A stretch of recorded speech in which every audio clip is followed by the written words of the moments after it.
Hey, this is The Decibel. I'm Tamara Kendacker. After 11 days of fighting, Israel and Hamas have agreed to a mutual and simultaneous ceasefire. Israeli media reported on Thursday that Prime Minister Benjamin Netanyahu's security cabinet had agreed to a truce based on, quote, quiet in exchange for quiet. This came after days of mediation and international pressure, and a day after U.S. President Joe Biden told Netanyahu on the phone that he expected a significant de-escalation. Since the fighting started on May 10th, Israeli airstrikes had killed at least 232 Palestinians and injured more than 1,900. In Israel, authorities said that 12 people had been killed in Hamas rocket attacks. On Wednesday, I called David Shribman. He's a longtime contributing columnist for the Globe and Mail. Those who are critical of Israel are pleased or satisfied or at least slightly soothed by the new aggressiveness of the president. Those who are ardent supporters of Israel are troubled that the president is trying to insert himself where he's not welcome. At the time, all eyes were on what the next move would be from the Biden administration. This was Joe Biden's first major foreign policy test. The U.S. has always been a staunch supporter of Israel, and Biden still avoided directly calling for a ceasefire.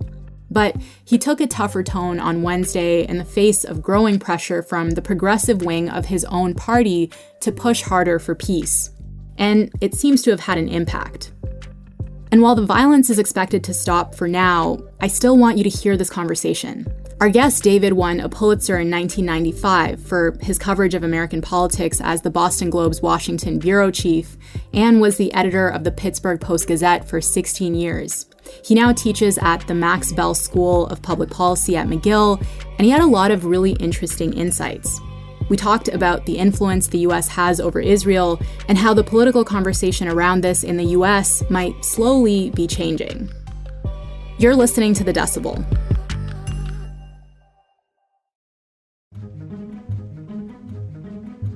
So for people who might not be familiar with the U.S.'s role in the Israeli-Palestinian conflict, I wonder if we can lay some groundwork. Why is there so much attention on the U.S.'s response? Well, partially it's because eyes are on the U.S. no matter what it does, for better or for worse. What happens in the United States is important to Israel, in part because of the trade relationship, which is not insubstantial, but mostly because of the military and other kind of guidance, money, $3.3 billion of aid. And don't forget the importance of American Jews to Israel.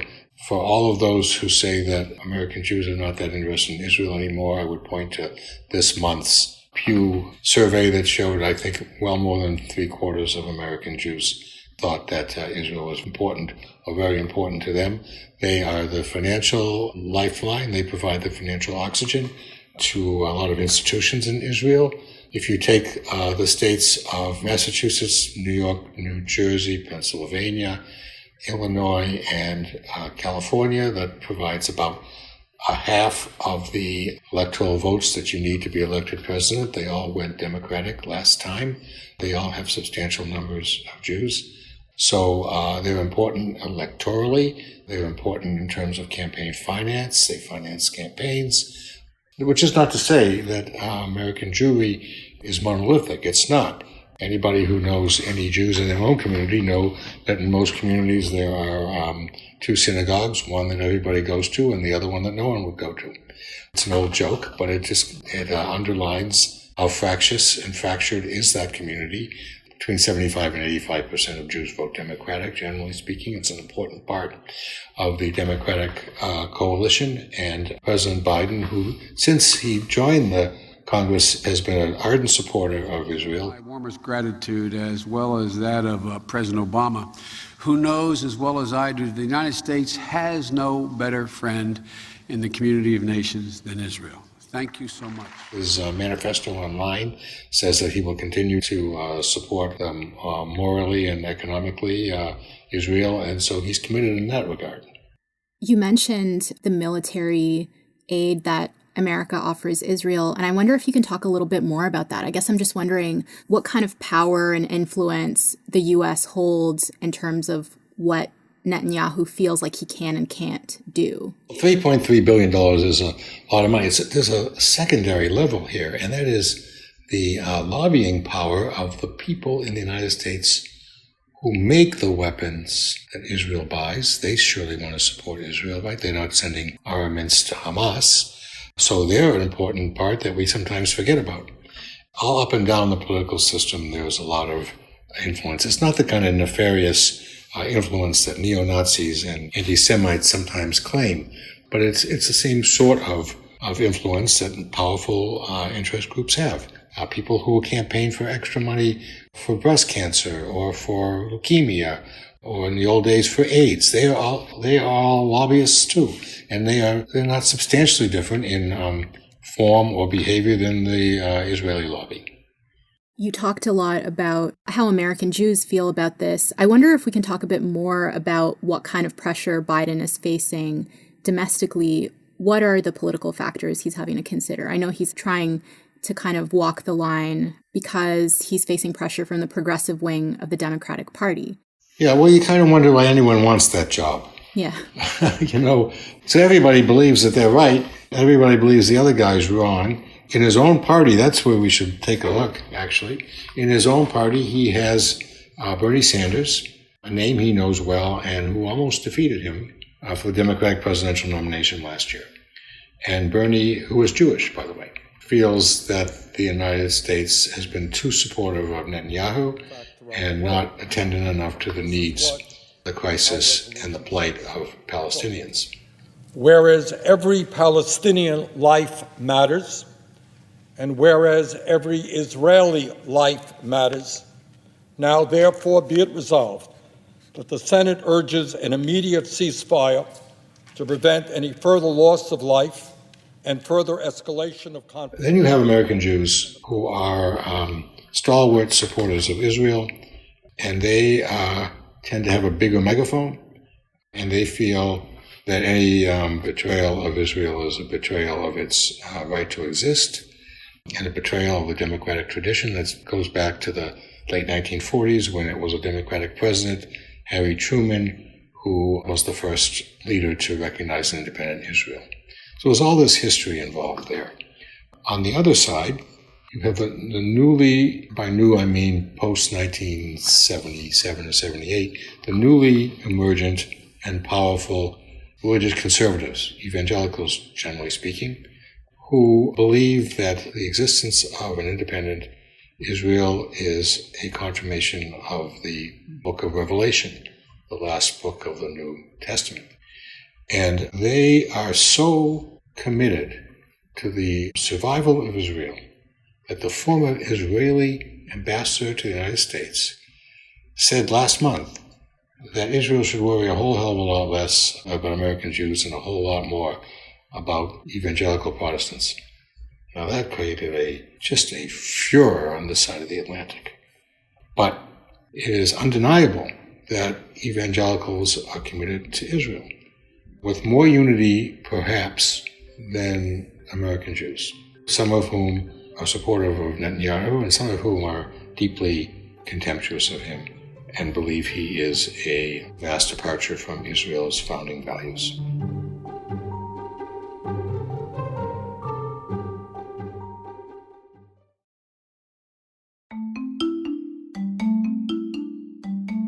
Our listeners might remember I actually asked this question last week to our correspondent, Mark McKinnon, and I'll ask you the same one because I'm interested in your perspective living in the U.S.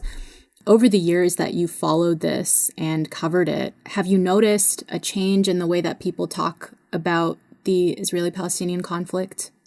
I think Jews on the left are more conflicted themselves about this conflict. They have an emotional and reflexive support for Israel and its existence and its role in a 2,000-year pageant of history.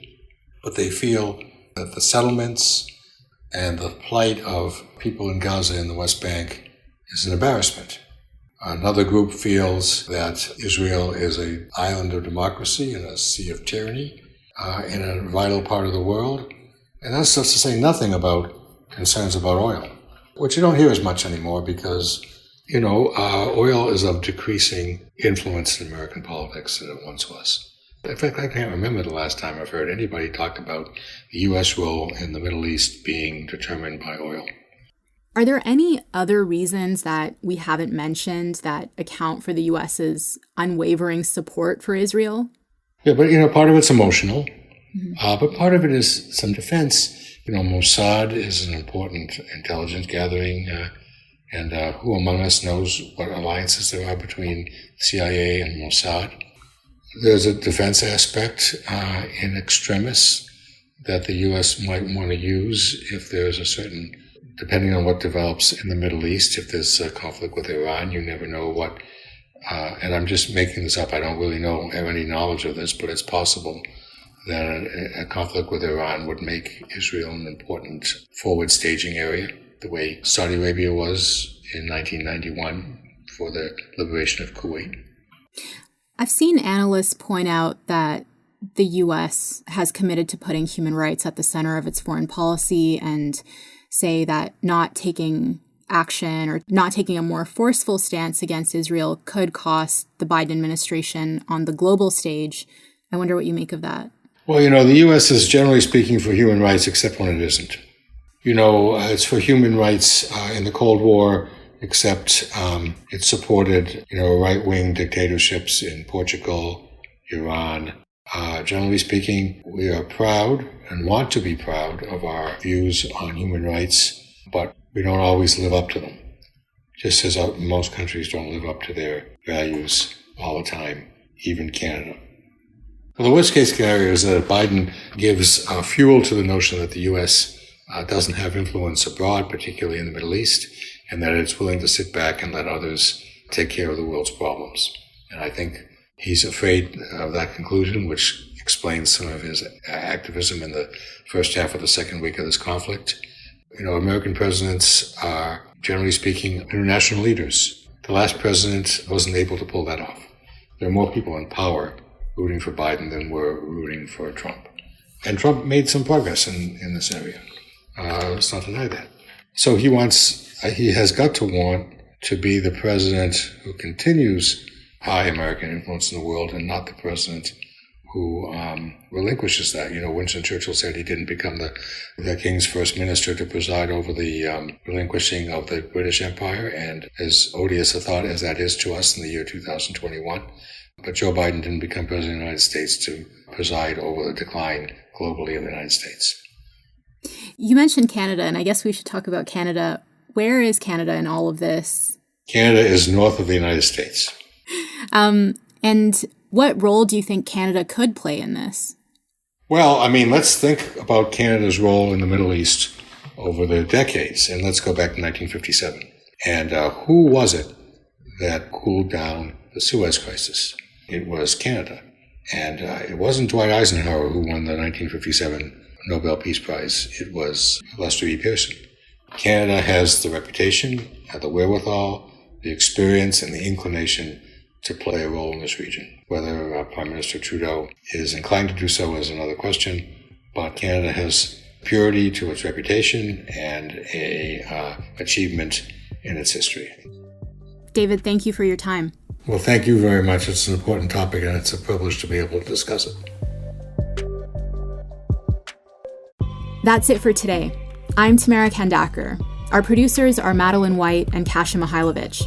David Crosby edits the show. Angela Pacenza is our executive editor. Thanks so much to David M. Shribman. You can find his work at theglobeandmail.com and in the Pittsburgh Post-Gazette, among other places. We'd love to hear from you. Please leave us a review on Apple Podcasts, or you can email us at thedecibel@globeandmail.com.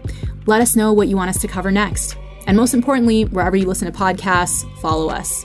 Thanks so much for listening. Have a great long weekend, and I will talk to you on Tuesday.